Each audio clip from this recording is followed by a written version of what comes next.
Tamani is Swahili for desire. Kenya watoto wanataka sana beyond nguo, food, education na nini ni upendo. James Wanjala. I am married to Trufena. Trufena and I, we are the parents kwa watoto wadogo, watoto wote hawa. Let's say 2003 I came to Nairobi. A little bit stranded because I had lost hope in my faith, in my salvation. I was bitter.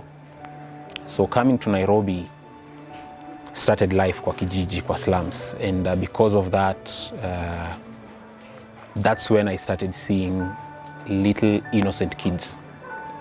Vulnerable, going through a lot. Na zile vitu walikuwa wanapitia, they were more than chenye mimi nilikuwa nafikiria nimepitia.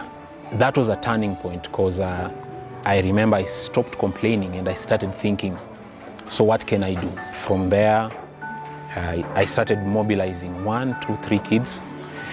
Tunakaa pamoja, tunaongea, we sing. Mysteriously hiyo number ikakuja. I would have like 18 kids in one day. Tukaendelea hivyo, and then I joined a church that I knew. They had a branch kule Eldoret, so from there the kids would sing during the service. At least wanapata exposure, wanaimba. I love singing myself. I love drama, script. Then we joined with the members of the church, the young people. We wanted now to form an organization where we could give these kids a voice, and also ourselves to keep a voice, so that we are not just doing anything, but we have the paperwork, we have the registration. We formed a team, we did the registration. From there, Tamani started. Tamani is Swahili for desire. Constantly, I always want to remind myself and anyone else who would ever want to give a helping hand to these kids. Not only to these kids, but to any child out there who needs help. There is one thing that every child desires to have: family, and most importantly, the care. Just to show them, hey, you matter. For me, that has been my major emphasis, even as I've started running this home together with my wife. We always want to remind ourselves that Kenya watoto wanataka sana beyond nguo, food, education na nini ni upendo. Currently we have 69 kids. We are not only a children's home, we are also a rescue center. We own this place, but apart from here, it's not that big.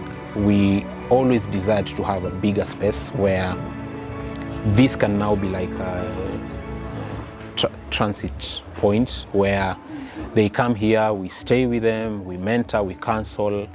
Alafu kutoka hapo tunajua huyu ako na sisi for a longer time. So God opened doors. We have 10 acres of land at Isinya, which is in Kajiado County. So from there, we would want to have a bigger future for them in terms of where they can stay. God has been faithful. Why? Because our eldest saizi, Priscilla Mutua, is now working. We started with her from primary, akaenda high school, akaenda college. She has a passion in cooking. She's a very, very good cook. Tamani has been a success story. Lakini I can just pick out a few. Maybe somebody like Agnes. Agnes came here and she was a little baby, 3 years. She's gone through nursery, primary, high school. Now she's in Form 2, doing very well. We have Miriam, who came when she was a little girl in primary. Gone through, actually, she was not even yet in school, so she went to nursery and primary, high school. She's now in campus, JKUAT, second year. And many other stories that I can say. But basically, Tamani has been, for me, Tamani has been a journey of being able to see actually not to see, being able to witness God working personally in the lives of young kids from the moment they step into this gate to the moment where you look at them 1, 2, 5, 7 years later, na mtoto amebadilika completely. One of the things I always encourage people to support us with is prayer and also presence, because hawa watoto hawajawahi kuwa kwa ile life yenye uncle atakuja kuwatembelea, ule auntie wa sweetie atakuja, no. So you people, wewe ndio uncle, wewe ndio auntie. The moment you spend time to come here and just spend time with them, for me, that is beyond anything.